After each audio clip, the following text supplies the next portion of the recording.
Good morning friends, मैं आपका भाई आपका दोस्त कौशल सिंह आपके अपने YouTube channel TC learning hub पे स्वागत करता हूं। कल हमने कुछ टॉपिक्स के बारे में डिस्कस किए थे जिसमें हमारा कोलराउस सर जी का नियम था और उसके बाद हमने विद्युत अपघटन के लिए फैराडे जी ने क्या क्या नियम दिए हैं उसके ऊपर डिस्कस कर रहे थे, जिसमें हमने पहला नियम जो था फैराडे जी का वो पढ़ा भी था और हमने ये भी देखा था कि विद्युत अपघटन होते क्या थे। तो हमने कल बताया भी था कि विद्युत अपघटन एक प्रक्रिया होती है। ठीक, एक क्या होती है, ये प्रक्रिया होती है। प्रक्रिया होने का मतलब खाना, जैसे अभी हम खाना खाते हैं तो ये क्या होता है, क्रिया होती है और खाना डाइजेस्ट करके हमारे बॉडी को एसेंशियल एलिमेंट्स मिलना। ठीक, एसेंशियल एलिमेंट्स मिलने के बाद जो वेस्ट मटेरियल है उसका बाहर निकलना, ये सब जो प्रोसेस होता है इसको कहा जाता है डाइजेशन। ठीक, यानी ये पाचन क्रियाएं कहलाती हैं। तो वैसे यहाँ पे भी क्या होता है, जो विद्युत अपघटन होता है ये एक प्रोसेस होता है, वह प्रक्रिया जिसमें हमारा जो विद्युत अपघट्य पदार्थ होता है वो क्या होता है, अपने आयनों में टूट जाता है, यानी प्लस और माइनस में क्या होता है, ब्रेक हो जाता है। यह प्रक्रिया जो होती है, टोटल प्रोसेस जो होता है कि विद्युत अपघट्य पदार्थ को लेना, उसको क्या करना, विलयन में घोलना, फिर उसका अपने अवयवों में टूटना, ये टोटल जो प्रोसेस होता है इस प्रोसेस को बोलते हैं विद्युत अपघटन। क्या बोला जाता है, विद्युत अपघटन। ये जो विद्युत अपघटन होता है इसके लिए कुछ नियम दिए गए कि कैसे जानेंगे कि विद्युत अपघटन कितने पदार्थों का हो रहा है, वो कैसे आयनों में टूटेंगे, इनके लिए कुछ नियम दिए गए। जिसमें से ये नियम जो एक्सप्लेन करने वाले थे वो थे फैराडे सर जी। इन्होंने बताया कि भैया जो माइकल फैराडे इनका पूरा नाम था, इन्होंने दो नियम को प्रतिपादित किया जो कि विद्युत अपघटन के नियम बाद में कहे गए। पहला इनका नियम जो था वो ये बताए कि भैया जो विद्युत अपघटन होता है, यानी विद्युत अपघटन के थ्रू जो विद्युत अपघट्य पदार्थ होते हैं उनका अपने आयनों में टूटना जो होता है वो किसके प्रोपोर्शनल होता है। तो हमने देखा था भैया इलेक्ट्रिक करंट के, किसके, इलेक्ट्रिक करंट के, यानी विद्युत धारा के क्या होते हैं, प्रोपोर्शनल होता था। यानी जो पदार्थ की मात्रा हमारी वियोजित होती है, जो पदार्थ की मात्रा हमारी विद्युत अपघट्य पदार्थ की जो भी मात्रा टूटती है, ब्रेक होती है, वो किसके प्रोपोर्शनल होती है, आई के, यानी इलेक्ट्रिक करंट के, यानी धारा के। अगर यहाँ पे इन्होंने बताया भी था कि भैया अगर मेरे पास मुक्त पदार्थ जो है उनकी मात्रा W है और धारा की मात्रा जो है वो Q है। ठीक, तो W जो है वो किसके प्रोपोर्शनल होता है, Q के। और जब आपको पता है जब हम प्रोपोर्शनलिटी का साइन हटाते हैं तो एक कांस्टेंट आता है जिसे हम Z बोलते हैं। W बराबर क्या आया, ZQ। और यहाँ जो Z होता है वो क्या होता है, एक नियतांक होता है। इसी नियतांक को हम सब क्या कहते हैं, विद्युत रासायनिक तुल्यांक भी कहते हैं। और इसका मात्रक क्या होता है, ग्राम प्रति कूलाम होता है। चलिए, जब Q बराबर क्या होता है, हमने एक फॉर्मूला पढ़ा था क्लास 10th में, Q बराबर IT। अगर नहीं पढ़ा है तो आपने पढ़ा होगा इलेक्ट्रिक करंट बराबर एक फॉर्मूला आपने पढ़ा होगा। इलेक्ट्रिक करंट बराबर वो फॉर्मूला क्या होता है, हमने पढ़ा था I बराबर होता है Q अपॉन T, यानी एकांक समय में प्रवाहित आवेश की मात्रा को ही हम सब क्या कहते थे, धारा कहते थे। अगर आपको डेफिनेशन थोड़ा बहुत याद होगा तो हमने यही पढ़ा था, एकांक समय में, सॉरी क्या पढ़े थे हमने, एकांक समय में प्रवाहित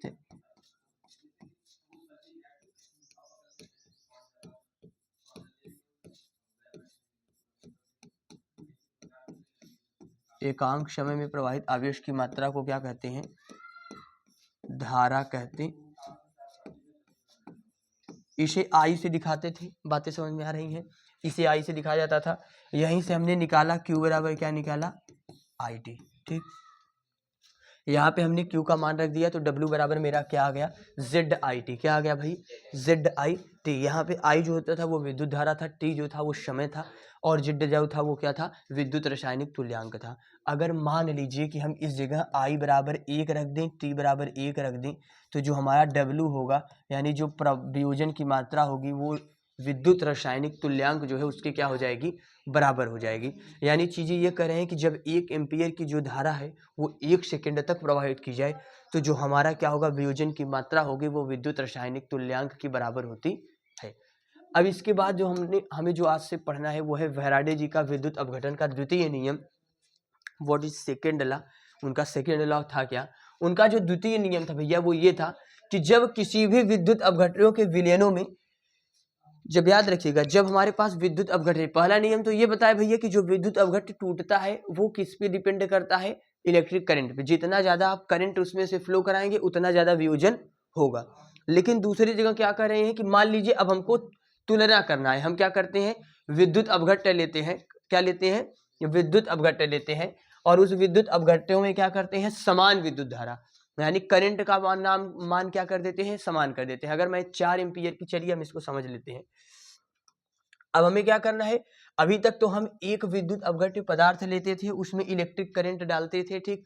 इलेक्ट्रिक करंट जैसे ही उस विद्युत अपघट्य के पदार्थ में जाता था, तो वो इलेक्ट्रिक करंट की वजह से जो वो विद्युत अपघट्य पदार्थ था, जो इलेक्ट्रोलाइटिक सब्सटेंस था, वो टूट जाता था। क्या हो जाता था भैया, टूट जाता था। टूट जाता था, इसका मतलब क्या होता था, टूट जाने का मतलब ये होता था कि वो फिजन हो जाता था, अपने आयनों में विभाजित हो जाता था। किसमें विभाजित हो जाता था, अपने आयनों में, ठीक। अपने आयनों में विभाजन कैसे होता था, इसको तो आपने पढ़ लिया है, कोलराउस सर ने अच्छे से बता दिया था, ठीक। कोलराउस जी के नियम से हमने यही पढ़ा था कि भैया जब कोई भी विद्युत अपघट्य पदार्थ पे हम विद्युत धारा प्रवाहित करते हैं, तो वो अपने आयनों में क्या हो जाता है, विघटित हो जाता है। बातें यहाँ तक क्लियर थी, आपको समझ में आई थी। लेकिन अब ये क्या होगा, अभी तक तो हम एक विद्युत अपघट्य ले रहे थे, अब हम क्या करेंगे, चीजों को समझने के लिए फैराडे जी ने दो विद्युत अपघट्य लिए। मान लीजिए एक विद्युत अपघट्य की W1 मात्रा लिया, और दूसरा विद्युत अपघट्य जो लिया उसका मैंने मात्रा कितना ले लिया, W2। कितना ले लिया, W2। लेकिन हम दोनों विलयनों में क्या कर रहे हैं, जो विद्युत धारा है यानी जो इलेक्ट्रिक करंट है उसको बराबर बराबर दे रहे हैं। मान लीजिए बराबर बराबर देने का मतलब, मैं आई जो करंट है, मैं कितना करंट दे रहा हूं, आई करंट। कितना करंट दे रहा हूं भाई, आई करंट यहां भी दे रहा हूं, और आई करंट कहां दे रहा हूं, यहां भी। देखिए दोनों जगह मैंने करंट सेम कर दिया कि नहीं। जैसे ये वायर है, इस वायर के थ्रू मैं आई करंट इसमें भी दे रहा हूँ, आई करंट उसमें भी दे रहा हूँ, समझ रहे कि नहीं। तो आई करंट मैंने दोनों में दिया। अब तो यही ये बता रहे हैं कि चले अच्छा, जब हम दो विद्युत अपघट्य लेते हैं और उसमें विलयन भी समान कर देते हैं, उसमें विद्युत अपघट्यों में जो विद्युत धारा प्रवाहित की जा रही है उसका मान भी समान कर देते हैं, तो इससे क्या इफेक्ट पड़ता है। तो देखिए, जब भी हमारा विद्युत धारा का मान समान होगा, तो जो इलेक्ट्रोडों पर मुक्त पदार्थ होते हैं उनका द्रव्यमान जो होगा उनके तुल्यांकी भारों की समानुपाती होता है। मतलब जो भी चार्ज ब्रेक होंगे, तो कितना चार्ज हमारा ब्रेक होगा भैया, कितने मोल हमारे टूटेंगे, वो किस पे डिपेंड करेगा, तुल्यांकी भार पे। किस पे डिपेंड करेगा, तुल्यांकी भारों पे, ठीक। तुल्यांकी भारों के समानुपाती होगा। तुल्यांकी भार जितना ज्यादा होगा उतनी ज्यादा वो ब्रेक होंगे। और यही फैराडे जी का कौन सा नियम है, द्वितीय नियम है। मतलब समझिएगा, इनका कहने का क्या है कि जो W होगा वो किसके प्रोपोर्शनल होगा, एक्विवेलेंस वेट के। किसके भैया, एक्विवेलेंस वेट के। अब तुल्यांकी भार क्या होता है, ये तो आप सब पढ़े हैं, ठीक। देखिए जैसे मान लीजिए दो विलयन हम ले रहे हैं, एक की मैंने मात्रा W1 ले लिया, दूसरी की मात्रा क्या ले लिया, W2। चलिए इसको देखिएगा, ठीक। एक की मात्रा हमने क्या ले लिया है, W1 ले लिया है, दूसरे की मात्रा हमने क्या ले लिया है, हमने क्या पढ़ा, हमारे पास दो विलयन है। कितने विलयन है, दो विलयन है। एक विलयन जो है वो W1 है और दूसरा विलयन क्या है, W2। इसका एक्विवेलेंस वेट मैंने E1 ले लिया, इसका एक्विवेलेंस वेट मैंने क्या ले लिया, E2। तो इन्होंने बोला क्या है कि जो W1 है वो किसके प्रोपोर्शनल होगा, तो आप बताएंगे E1 के, और यहाँ जो W2 होगा वो किसके प्रोपोर्शनल होगा, किसके होगा, E2 को। आपको पता है जैसे ही प्रोपोर्शनलिटी हटाएंगे तो क्या आएगा, एक कांस्टेंट आएगा। क्या आएगा भैया, एक कांस्टेंट आएगा। अगर मान लीजिए हमने W1 यहाँ पे हटाया तो यहाँ कांस्टेंट E1 आ गया, यहाँ मैंने W2 हटाया तो यहाँ पे कांस्टेंट क्या आ गया, E2 आ गया। यानी आप बताएंगे कि किसी भी विलयन में जो तुल्यांकी भार होता है और जो वियोजन की मात्रा होती है उनका अनुपात एक नियतांक होता है, ठीक। यानी आपने पढ़ा होगा इनका जो रेशियो होगा, यही चीज ये बताना चाहते हैं कि इनका जो रेशियो होगा वो क्या होगा, हमेशा एक नियतांक होगा।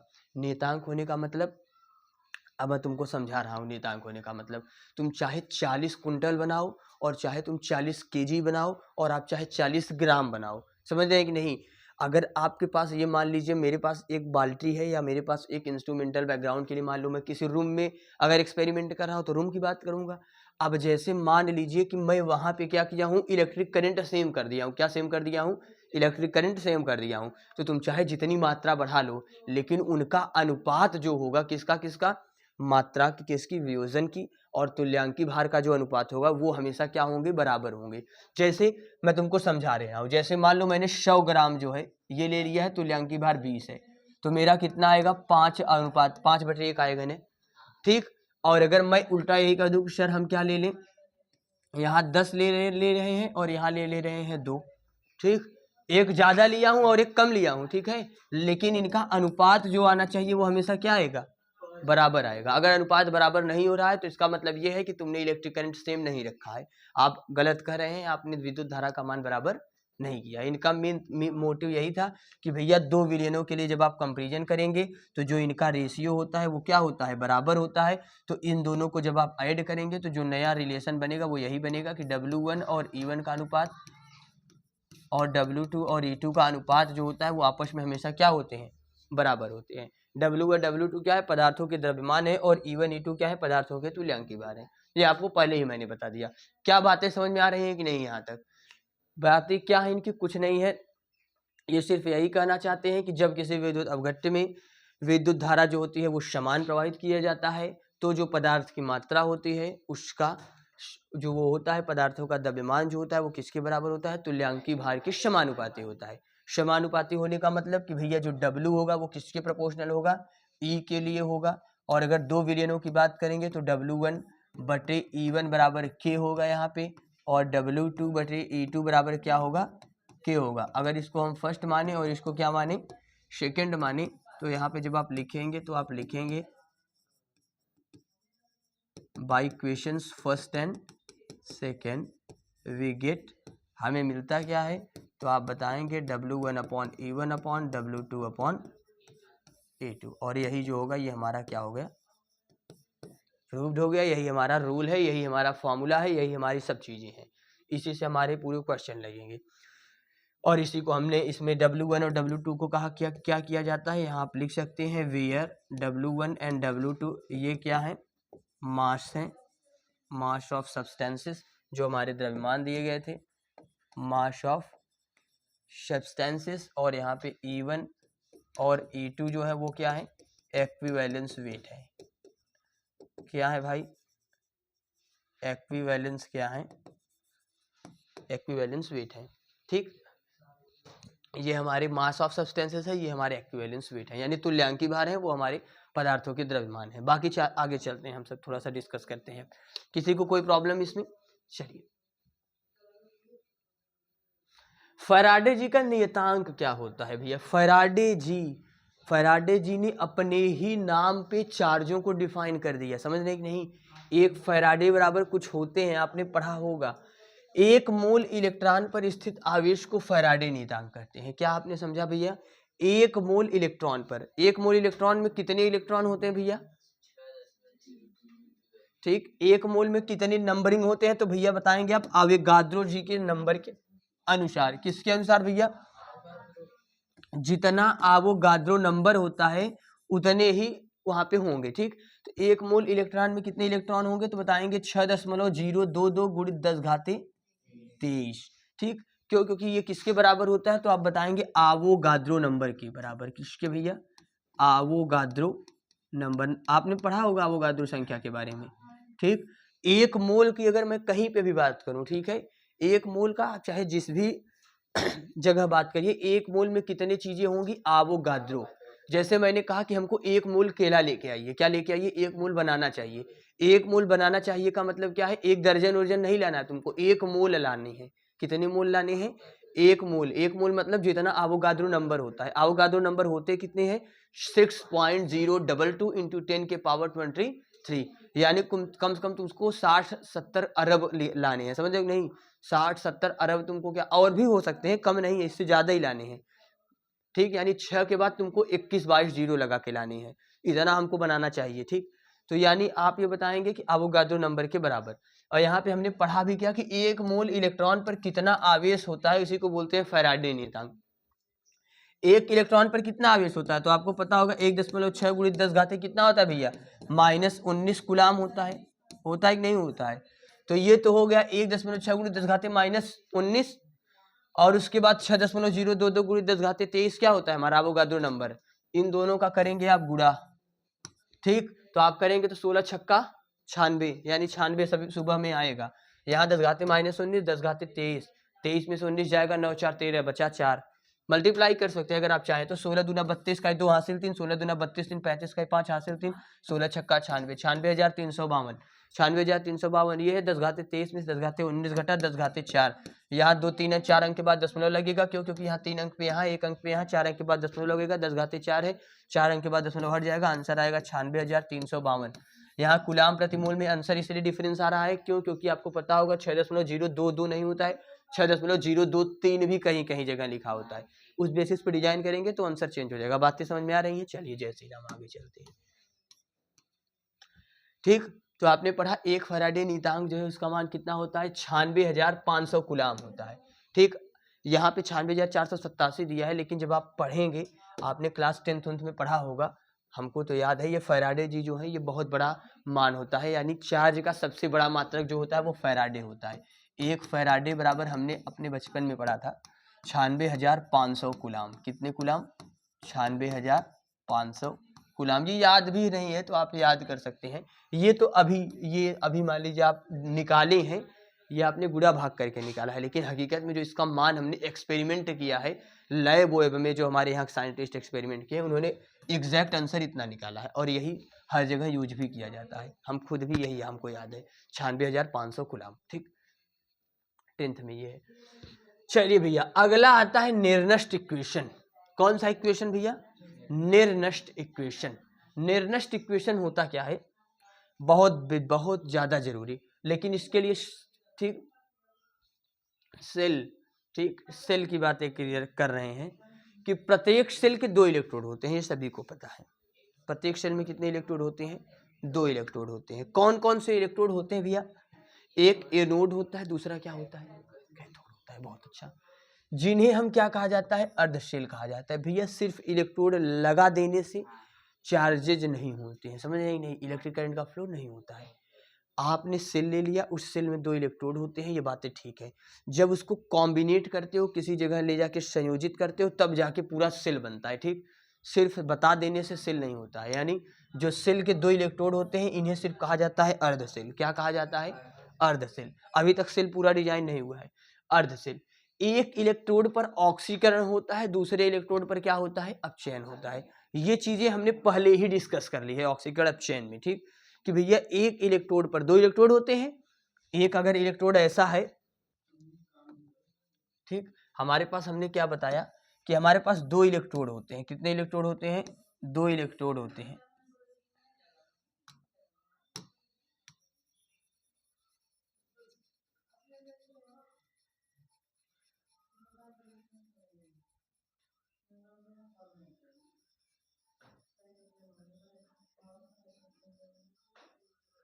ये फिल नहीं हो सकता है क्या? कलर सीधा डायरेक्ट। हाँ, ये सही कह रहे हो। इससे अच्छा ऐसे ना कर दें।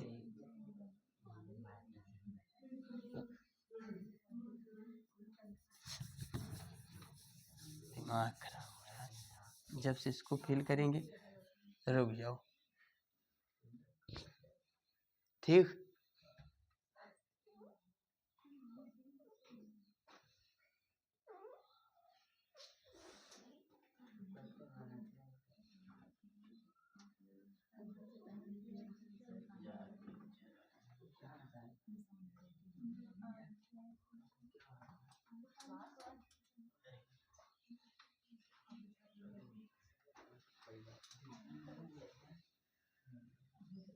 ठीक, बन गया।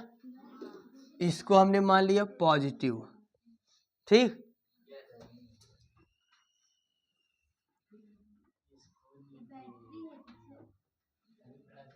ठीक, एक हो गया माइनस, सही बन गया। ठीक, देखो इतना अच्छा बन गया। ठीक, एक का हमने नाम लिया पॉजिटिव इलेक्ट्रोड। क्या नाम लिया भाई? 2 इलेक्ट्रोड बन गए कि नहीं? ठीक, ये दोनों क्या बन गए?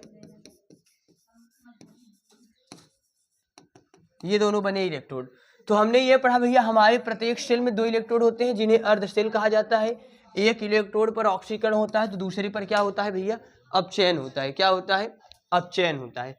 इनके इलेक्ट्रोड विभव एवं मानक इलेक्ट्रोड विभव को क्रमशः ई और ई नॉट से दिखाया जाता है। हमने पहले ही बताया है कि इलेक्ट्रोड विभव को ई से और मानक इलेक्ट्रोड विभव, हमने जब डेफिनेशन शुरुआत में पढ़ाया था तो हमने बताया था स्टैंडर्ड इलेक्ट्रोड पोटेंशियल होता है, उसको ई नॉट से दिखाया जाता है। चलिए, वैज्ञानिक निर्नष्ट जो थे उन्होंने क्या किया? किसी अर्धसेल का इलेक्ट्रोड विभव ज्ञात करने के लिए एक समीकरण दिया, जिसे निर्नष्ट समीकरण कहते हैं। ये आपको जानना है। ये है समीकरण, E बराबर E not minus R T बटे एन एफ लॉग ई बटे अपचयन अवस्था माइनस ऑक्सीकरण अवस्था। इसका मतलब क्या है? कुछ समझ में आया? कुछ नहीं समझ में आया। चलिए, n मतलब क्या होता है, नंबरिंग ऑफ मोल। r मतलब क्या होता है, नेतांक। t मतलब क्या होता है, ताप। f मतलब क्या होता है, लॉग का मतलब आपको पता ही है, लॉग एक क्वांटिटी होती है। अब चयन अवस्था, ऑक्सीकरण अवस्था, इसको हम एक्सप्लेन कर दे रहे हैं। ई मतलब क्या होता है, ई मतलब आपने अभी पढ़ा, इलेक्ट्रोड विभव। ई नॉट मतलब मानक इलेक्ट्रोड विभव। अब इसको निकालेंगे कैसे, एक क्वेश्चन के थ्रू समझेंगे। हमने क्या बताया कि एक इलेक्ट्रोड पर क्या होता है, अपचयन होगा, तो दूसरे इलेक्ट्रोड पर क्या होगा, ऑक्सीकरण होगा। यही दो चीजें होती हैं। ऑक्सीकरण उस इलेक्ट्रोड पर होगा जहां पे प्लस होंगे, ठीक, जहां पे चीजें प्लस में डिनोट होंगी, क्योंकि ऑक्सीकरण में क्या होता है, हम सब क्या करते हैं, ऑक्सीजन का योग करते हैं। ऑक्सीजन का योग करने का मतलब क्या होता है, यहाँ पे इलेक्ट्रॉन त्यागे जाते हैं। क्या किए जाते हैं, त्यागे जाते हैं। ऑक्सीजन का योग कब होता है, अच्छा ये बताइए। ऑक्सीजन का योग का मतलब यही है ना कि उस इलेक्ट्रोड पर कैसा चार्ज होगा, प्लस चार्ज होगा। और प्लस चार्ज होने का मतलब इलेक्ट्रॉन वो क्या करेगा, डोनेट करेगा। अब जैसे ये बताइए कि हम ऑक्सीजन को अपने पास बुला रहे हैं, तो इसका मतलब ये है कि ऑक्सीजन को वही कंपाउंड या वही एलिमेंट बुलाएगा जिसके ऊपर प्लस चार्ज हो। क्यों, क्योंकि ऑक्सीजन के ऊपर कैसा चार्ज होता है, माइनस। किसके ऊपर, माइनस। और हमको पता है हमारी केमिस्ट्री में, हमारे साइंस में चीजें बैलेंस करने के लिए विपरीत चीजें ही ली जाती हैं। प्लस वाला हमेशा किसको अट्रैक्ट करेगा, माइनस वाले को, और माइनस वाला किसको अट्रैक्ट करेगा, प्लस वाले को। तो जब अगर ऑक्सीजन को कोई बुला रहा है, तो इसका मतलब यह है कि जो भी ऑक्सीजन को बुला रहा होगा उसके ऊपर कैसा चार्ज होगा, प्लस चार्ज होगा। क्योंकि वो माइनस को बुला रहा है तो उसके ऊपर चार्ज कैसा होगा, प्लस। तो उसके ऊपर कैसा चार्ज होगा, ऑक्सीकरण कहाँ होगा तब, इस पे होगा। अब चयन कहाँ होगा, समझ एक नहीं, चलिए बहुत अच्छा। निर्नष्ट समीकरण ये दिया गया है, लेकिन इसको करेंगे कैसे, ये सबसे बड़ी बात है। याद रखिएगा यहाँ लॉग बेस ई है, ठीक, थोड़ा सा ये चीजें याद रख लीजिए। कुछ चीजें हम फॉर्मूला लिखवा दे रहे हैं, ये चीजें जानते रहिएगा। लॉग जो होते हैं इनको सब, लॉग बेस ई बराबर एक मान होता है 2.303 लॉग 10। मैथ्स के स्टूडेंट को पता होगा, ये सब फार्मूला है, समझ रहे नहीं।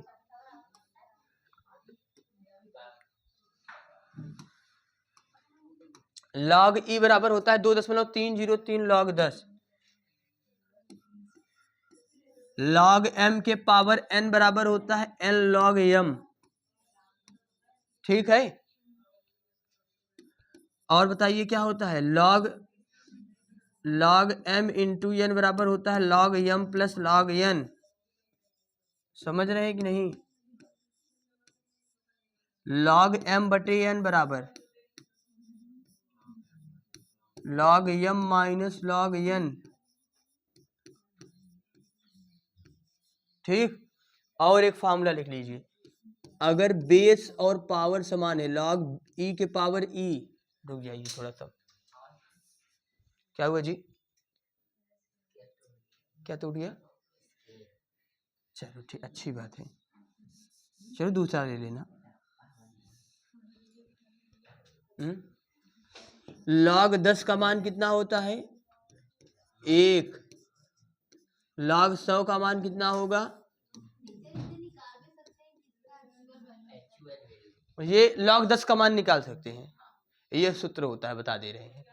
एक फार्मूला होता है ये, लॉग ई बेस ई बराबर होता है 1। समझिए कैसे निकालेंगे, हमारे यहाँ एक फार्मूला होता है, अगर बेस और ये बराबर है तो आंसर 1 होता है, ठीक।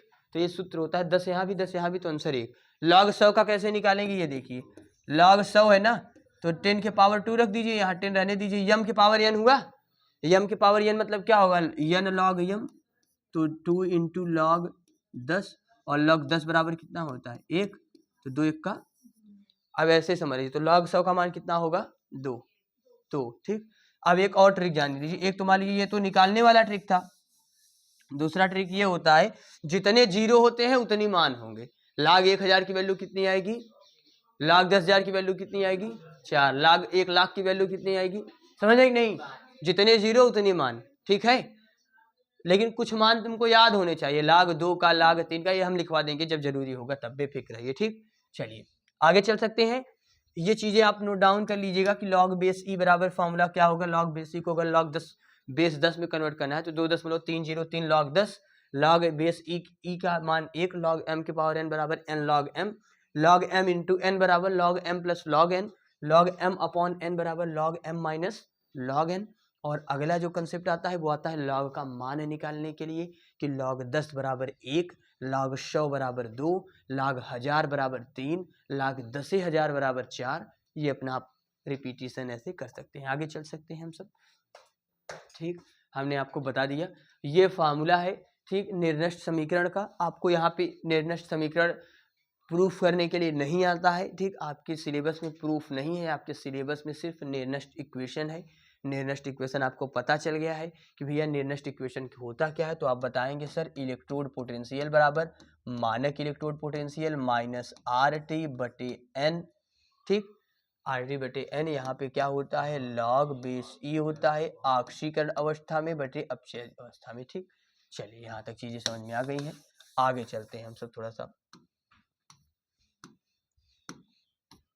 आगे, इसको समझते हैं कि ये आता कहाँ से है। ठीक, देख लीजिए यहाँ पे दिया गया है 1 फराडे मतलब समझ रहे हैं ना 96,500 कूलाम होता है। चीजें याद रखिएगा अच्छे से।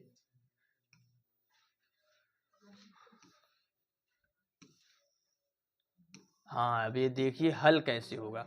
सबसे बड़ी समस्या तो यहाँ पे हल ही करने वाली है ना कि इन्हें हल कैसे किया जाए। देखिए भाई निर्नष्ट समीकरण हल कैसे किया जाए। ठीक, एक नया इक्वेशन देख लीजिए थोड़ा सा। अगर मान लीजिए आपके पास कोई अभिक्रिया दी गई है, सुन लीजिए क्वेश्चंस आएंगे तो फिर नहीं समझ में आएगा। सेल विभव के लिए जो सेल पोटेंशियल होता है उसके लिए निर्नष्ट समीकरण को हल कैसे किया जाए। मान लीजिए मेरे पास कोई अभिक्रिया दिया है A B B C C D D, मतलब यहाँ समझ रहे हैं ए जो है वो पदार्थ का नाम है। ए जो है वो पदार्थ का नाम का मतलब मैं आपको समझा रहा हूँ। जैसे मान लीजिए मैंने नाइट्रिक एसिड लिया है, ठीक, पोटेशियम क्लोराइड लिया है, जब मैंने रिएक्शन किया तो पोटेशियम क्लोराइड बना, सॉरी नाइट्रिक एसिड लिया है, पोटेशियम क्लोराइड लिया है, जब मैंने रिएक्शन किया तो मेरा क्या बना, हाइड्रोजन क्लोराइड बन गया, पोटेशियम नाइट्रेट बन गया। ठीक, तो यहाँ पे हम क्या करते हैं, जब भी किसी पदार्थ का अभिक्रिया कराते हैं तो हम कुछ उसके मोल लेते हैं। क्या लेते हैं, मोल लेते हैं। ए मोल लेंगे, 2 मोल लेंगे, 3 मोल लेंगे। तो यहाँ पे उस मोल को हमने क्या मान लिया, ए मोल। क्या मान लिया है, ए मोल। जो ए सब्सटेंस है उसका कितना मोल लिया हूँ, ए मोल। जो बी सब्सटेंस है उसका कितना मोल लिया हूँ, स्मॉल बी मोल। जो सी सब्सटेंस है यानी अभिक्रिया होने के बाद जो बना है तो कितना बना है, सी मोल बना है। किसका सी मोल बना है, सी का। डी का कितना मोल बना है, डी मोल। तो इसके लिए जो निर्नष्ट इक्वेशन बनता है वो कैसा बन लिखेंगे हम सब, पहले समझिएगा, याद रखिएगा। मैंने अभी आपको बताया यहाँ आर होता है, एक टी होता है, यहाँ एफ होता है और एक होता है क्या, आपने और क्या पढ़ा, एन। ठीक, याद रखिएगा आर की वैल्यू और एफ की वैल्यू को आप रख के एक नया इक्वेशन भी बना सकते हैं। गैस नियतांक का मान रख दीजिए और एफ मतलब 96,500 कूलाम रख दीजिए। वही देखिए आगे रख के इन्होंने सॉल्व किया है। आर गैस नियतांक है, गैस नियतांक। ठीक, आपने पढ़ा होगा गैस नियतांक, उसका मान होता है, उसको लिखवा देंगे। लेकिन लिखवाया तो गया है आपको, मैंने पहले चैप्टर में लिखवाया है। ई सेल, मैंने क्या बोला, इलेक्ट्रोड पोटेंशियल निकालना है, तो यहाँ देखिए इन्होंने इक्वेशन बना दिया है। ठीक, क्या इक्वेशन बनाया है, ई सेल यानी इलेक्ट्रोड पोटेंशियल अगर सेल का निकालना है तो क्या होगा फॉर्मूला, ई नॉट होगा मानक इलेक्ट्रोड विभव माइनस, देखिए मैंने आपको बताया ना, इसको सॉल्व कर दिया है इन्होंने। या तो आप चाहे सीधा ऐसे लिख सकते हैं आर टी, ठीक, बटे एफ एन, ठीक, लॉग बेस ई। ठीक, फिर यहाँ पे ऑक्सीकरण अवस्था है क्या, सॉरी अपचयित अवस्था, अच्छा ऑक्सीकरण बटे अपचयित अवस्था।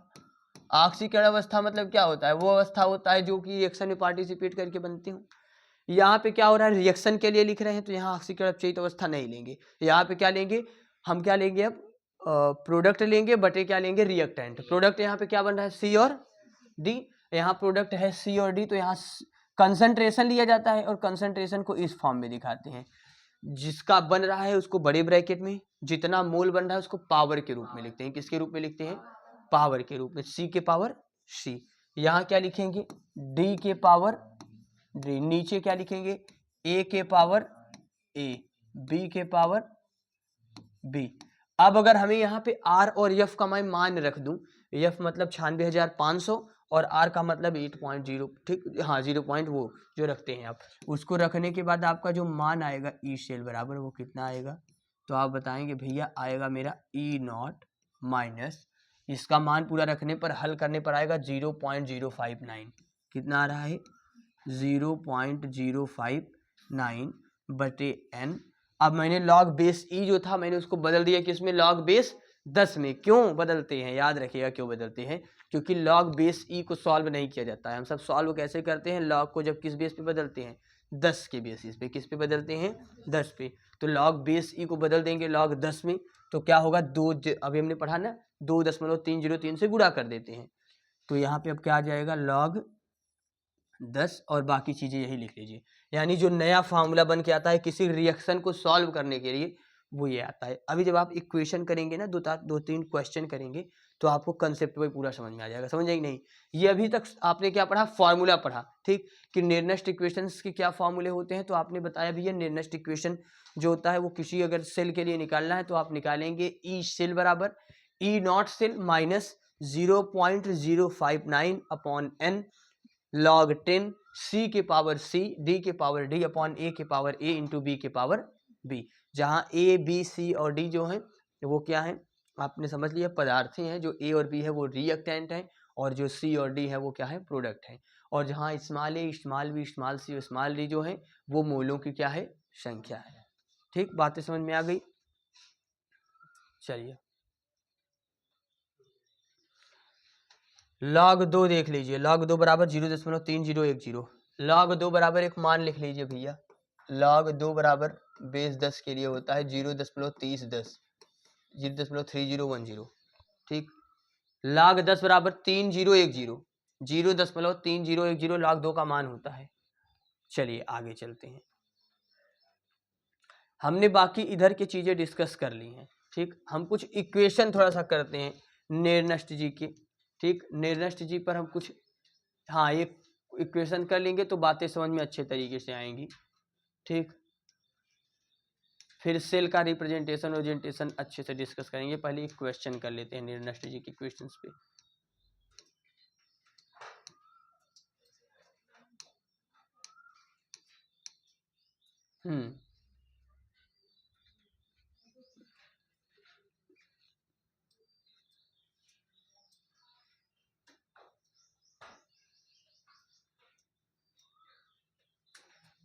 यहाँ पे कैसे हो जाएगा, मार्कर होता है, मात्रक इलेक्ट्रोड विभव है, विभव है तो इलेक्ट्रोड का मात्रक तो होगा करेगा। ठीक, इलेक्ट्रोड है तो वोल्ट होगा, इसमें कोई दो राय है ही नहीं। ठीक, बेफिक्र रहिए इसके लिए। चलिए देखिए यहाँ पे एक क्वेश्चन दिया गया है। ठीक, क्वेश्चन ये दिया गया है कि इस सेल का ईएमएफ बताना है। ठीक, ईएमएफ मतलब वही इलेक्ट्रिक पोटेंशियल आपको बताना है। इलेक्ट्रोमोटिव फोर्स इसको बोला जाता है। विद्युत वाहक बल बताना है आपको। विद्युत वाहक बल को हम क्या मानते हैं, विद्युत विभवांतर ही मानेंगे। जिनमें निम्नलिखित अभिक्रिया होती है। ई सेल माइनस बराबर क्या दे दिया है भैया, 1.05 वोल्ट। ई सेल माइनस मतलब समझ रहे हैं नहीं, मानक इलेक्ट्रोड विभव दे दिया है आपको। मानक इलेक्ट्रोड विभव कितना दिया है, 1.05 वोल्ट। ठीक, और आपको रिएक्शन क्या दिया है, रिएक्शन आपको दिया है Ni। ठीक, निकिल का रिएक्शन दिया है। ठीक, चलिए देख लेते हैं। रिएक्शन दिया है निकिल का। निकिल को जब सिल्वर के साथ रिएक्शन कराया गया, ठीक, तो जो हमारा बन रहा है वो निकिल के ऊपर 2 प्लस बन रहा है और 2 Ag बन रहा है। कितना बन रहा है भैया, 2 Ag बन रहा है।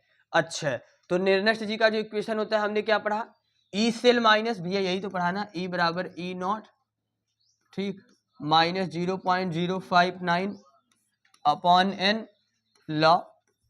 लॉग बेस 10 होता है। ठीक, फिर हमने क्या पढ़ा यहाँ पे, अपचयित अवस्था बटे ऑक्सीकृत अवस्था। ठीक, चलिए अब यहाँ पे देखते हैं थोड़ा सा। मान रखिए यहाँ पे मान कितना दे दिया है, 1.05 वोल्ट। क्या दिया है, 1.05 वोल्ट माइनस 0.059 ऐसे लिख दीजिए। यन मतलब आप क्या समझते हैं भैया, कितने मोल पार्टिसिपेट किए हैं, कितने सब्सटेंस, यहाँ कितने सब्सटेंस लिए गए हैं, कितने हमारे आयन बन रहे हैं, आयनों की संख्या कितनी है, यहाँ कितने आयन बन रहे हैं, आयन कितने बन रहे हैं, 2। तो यहाँ n का मतलब कितना हो गया, 2। लॉग बेस 10 ऐसे रहने दो। अब ये बताइए यहाँ पे हम किसको ले रहे हैं, पहले रिएक्टेंट को ले रहे हैं, सॉरी प्रोडक्ट को ले रहे हैं। निकिल पे 2 प्लस है, कितना प्लस है भैया निकिल पे, निकिल की ही क्यों बात कर रहे हैं? क्योंकि यहाँ पे ऑक्सीकृत या अपचयित जो हो रहा है उसकी बात करेंगे। हम यहाँ पे किसकी बात करते हैं भैया? ये क्या हो रहा है? अच्छा ये बताइए, ये यहाँ से जाके यहाँ पे प्लस हो गया तो क्या हो गया? ये ऑक्सीकृत ही तो हुआ है ना भैया। ऑक्सीकृत होने का मतलब क्या है? जो इलेक्ट्रॉन त्यागता है वही तो ऑक्सीकृत होता है ना। तो यहाँ निकिल के ऊपर कोई चार्ज नहीं था, उस तरफ गया तो निकिल के ऊपर एक चार्ज, दो चार्ज हो गए, तो निकिल क्या हो गया आपका? ऑक्सीकृत हो गया कि नहीं हो गया? आपने ऑक्सीकरण अपचयन पढ़ा है कि नहीं? हमने आपको क्या बताया था कि जब कोई पदार्थ इलेक्ट्रॉन त्यागता है तो वो क्या हो जाता है? ऑक्सीकृत। यहाँ निकिल के ऊपर कोई चार्ज नहीं है, क्या कोई चार्ज आपको दिख रहा है क्या? लेकिन इस तरफ गया तो इसके ऊपर कितने चार्ज हो गए? 2 प्लस हो गया। तो जब इसके ऊपर 2 प्लस हो गया तो इस 2 प्लस की याद रखिएगा, यहाँ Ag के ऊपर एक प्लस है, ठीक है। यहाँ Ag के ऊपर क्या है? एक जो यहाँ पे दिया गया है ये थोड़ा सा गलत दे दिया है, यहाँ Ag के ऊपर एक प्लस है, समझिएगा। समझ रहे कि नहीं? ठीक, समझ रहे हैं कि नहीं मेरी बात? यहाँ भैया निकिल के ऊपर कोई चार्ज नहीं था, जब इस तरफ निकिल आए तो निकिल के ऊपर कितने चार्ज हो गए? 2 चार्ज। और जब किसी के ऊपर चार्ज आ जाता है और अगर वो प्लस आता है तो उसको हम क्या बोलते हैं? ऑक्सीकृत ही तो बोलते हैं। और अगर प्लस चार्ज हट रहा है, जैसे यहाँ पे Ag के ऊपर एक प्लस था, इस तरफ जैसे ही Ag आए इनके ऊपर कोई चार्ज नहीं है, तो ये क्या हो गए? अपचयित हो गए। क्या हो गए? और हमने यही तो पढ़ाना है कि ऑक्सीकरण अवस्था बटे कौन सा अवस्था? अपचयन अवस्था। अपचयन अवस्था यहाँ पे किसका हुआ है? Ag प्लस का। किसका हुआ है? Ag प्लस का। Ag plus. अच्छा यहाँ पे हम क्यों एक को पावर ओवर नहीं लगा रहे हैं? क्योंकि यहाँ निकिल का कितना मोल बन रहा है? एक ही मोल बन रहा है। देखिए यहाँ कुछ नहीं है तो 1 1 दिया है ना। यहाँ कितना मोल है? 2 मोल है, ठीक है कि नहीं?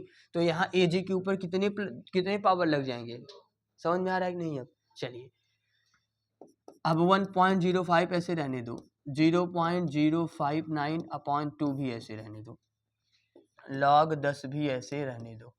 निकिल 2 प्लस का मान कितना दिया है? तो देखिए निकिल 2 प्लस यहाँ पे बन रहा है, समझ रहे हैं कि नहीं? 0.160, 0.160। यहाँ कितना बन रहा है? 0.002। कितना बन रहा है? 0.002। ये गड़बड़ दे दिया है, ठीक है। 0.002, ठीक। क्या? हाँ, स्क्वायर लगेगा तो इसका 2 बार गुणा कर दो, ठीक। अब इसको कैलकुलेट कैसे करेंगे? अब आप इसको जब कैलकुलेट करेंगे, अब आप कैलकुलेट करेंगे कि हम कैलकुलेट करेंगे? चलिए इसके लिए हम सिंपली मोबाइल्स को यूज कर लेते हैं थोड़ा सा, ठीक, क्योंकि कैलकुलेशन थोड़ा सा लंबा है। आप सबको मोबाइल नहीं यूज करना है, ठीक है कि नहीं? आप अपने माइंड को यूज करेंगे। अगर कैलकुलेशन आपको मोबाइल के थ्रू नहीं करना है तो ऐसे भी हम कर सकते हैं, बेफिक्र रहिए। ये मत समझिएगा कि हम कैलकुलेशन नहीं कर पाएंगे, ठीक है। अगर कैलकुलेशन करना चाहते हैं तो देख लीजिए। अच्छा 1.05 ऐसे रहने दीजिए, ठीक। 0.059/2 भी ऐसे रहने दीजिए। यहाँ पे आप देखेंगे तीन डिजिट पे क्या है आपका? डेसिमल है भैया। 3 अंक के बाद यहाँ भी 3 अंक के बाद यहाँ भी 3 डेसिमलों कट गया। ऊपर कितना बचेगा? तो आप बताएंगे सर हम log 10 ऐसे रहने दे रहे हैं, ऊपर 160 हमारा बच रहा है, नीचे बच रहा है 2। बच रहा है कि नहीं? और नीचे का जब आप इस डेसिमल को हटाएंगे, 3 अंक के बाद दशमलव लगा है तो ऊपर कितने जीरो बढ़ जाएंगे? 3 जीरो, और नीचे फिर से क्या बचेगा? 1 2, ठीक। तो 2 दूनी 4 और 4 चौका 16, आंसर आ गया 40। कितना आ गया? आ गया कि नहीं? अब आप समझिएगा, यहाँ 1.05 ऐसे रहने दीजिए, यहाँ 0.059/2 ऐसे रहने दीजिए, इस log 10 को ऐसे रहने दीजिए। इसको क्या लिखेंगे? आप लिखेंगे भैया 4 × 10 की पावर 4, 1 2 3 और एक 4 जीरो। समझिए कि नहीं? अब यहाँ पे हो गया log m × n, हो गया कि नहीं? और log m × n का फॉर्मूला हमने क्या पढ़ा है? log m + log n, अभी हमने पढ़ाया ना। तो देखिए इसको अभी आप ब्रेक कर दीजिए, इसको हम यहाँ पे कर दे रहे हैं, ठीक। इसको रफ वर्क में इसका मान निकाल लीजिए पूरा। log 10 4 × 10 घाते 4 का मान निकालना है। जब इसको m × n लगाएंगे तो आप क्या आएगा? log 10, ठीक।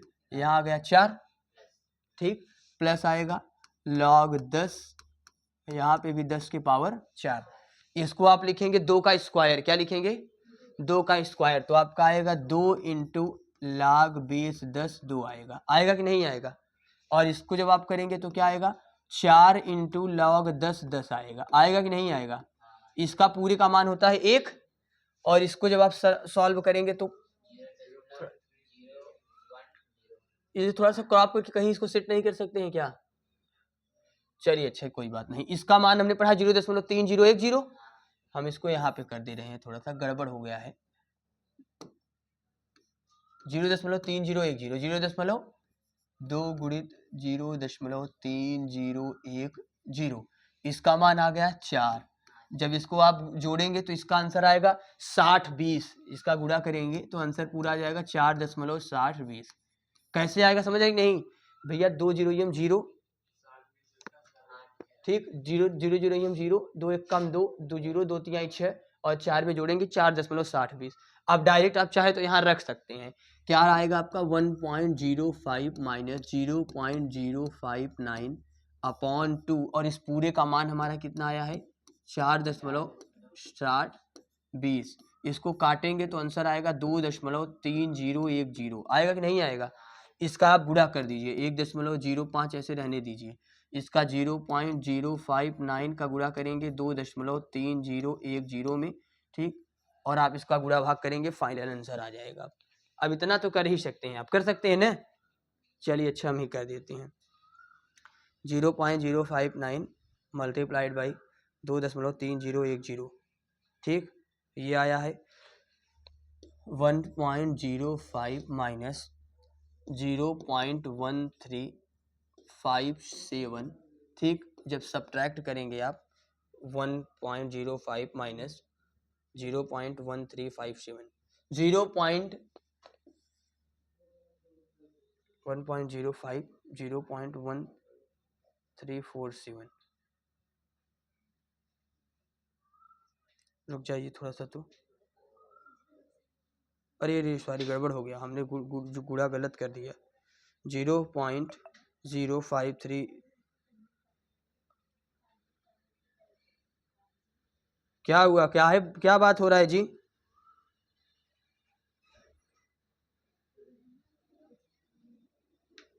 हाँ सही तो है, ठीक।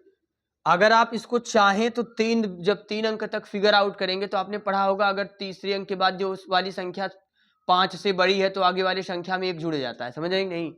इसका फाइनल आंसर जो हमारा आया है वो आएगा 1.05 माइनस 0.1357, आंसर आएगा 0.9143 वोल्ट, और यही आंसर तो सही है, ठीक। देखो ये कितना गलत घटाए हैं, यहाँ पे 1.05 में से जब आप 0.14 घटाओगे तो किस बेसिस पे 0.19 आएगा, 0.91 आना चाहिए, ठीक। हमारा और इनका आंसर बिल्कुल सेम है, ठीक, आंसर हमारा सेम है। समझ में आ गया कि नहीं ये कैसे होते हैं सवाल? अब क्या समझ में आया कि नहीं किसी को? ऐसा कोई बच्चा जिसको ना समझ में आया, देखिए कैसे हो रहा है, फिर समझ लीजिएगा। हमको पहले रिएक्शन देखना है, रिएक्शन में ये देखना है भैया ऑक्सीकरण किसका हो रहा है और अपचयन किसका हो रहा है। मैंने तुमको इतना अच्छा तरीका बताया है ऑक्सीकरण अपचयन देखने का। अगर मतलब उनके ऊपर प्लस आ रहा है तो ऑक्सीकरण हो रहा है, प्लस हट रहा है तो अपचयन हो रहा है। यहाँ हमने देखा भैया निकिल के ऊपर कुछ नहीं था, इस तरफ गया निकिल के ऊपर 2 प्लस आ गए, तो यानी ऑक्सीकरण हो रहा है, ठीक। ऑक्सीकरण हो रहा है तो कंफर्म हमको क्या करना है, कुछ नहीं करना है, बस उस ऑक्सीकरण अवस्था को लिख देना है। अपचयन अवस्था किसका हो रहा है भैया? एजी के ऊपर यहाँ पे 1 प्लस था, उस तरफ गया कुछ नहीं है, तो यानी अपचयन हो गया, ठीक। उसको नीचे रख दीजिए, मोलों की संख्या को व्यक्त कर दीजिए, ठीक। क्या ये चीजें सबको समझ में आ रही हैं? और अभी क्वेश्चंस करते हैं, टेंशन न लीजिए, ठीक। और क्वेश्चंस करते हैं, क्या इसको हटा दिया जाए अब? चलिए अच्छा, तब तक आप कर लीजिए।